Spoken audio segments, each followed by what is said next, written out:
I'm going to show you how to share your screen inside of Discord. Welcome back everyone to a new video. The only time you can share your screen inside of Discord is inside of a voice channel.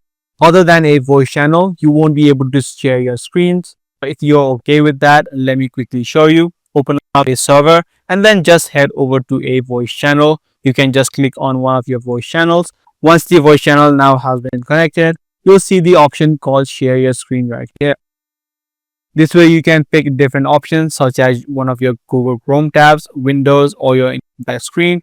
If you're selecting the Windows or the Chrome tab option, you'll have the option of selecting different tabs, and then you can just click on the share option.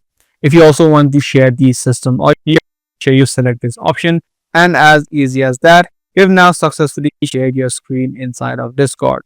You can just click on this option right here, or click the stop sharing option, which you'll be able to see on the bottom. So that's all there is in sharing your screens inside of Discord. Be sure to give this video a thumbs up and also make sure to subscribe for more informative videos just like this.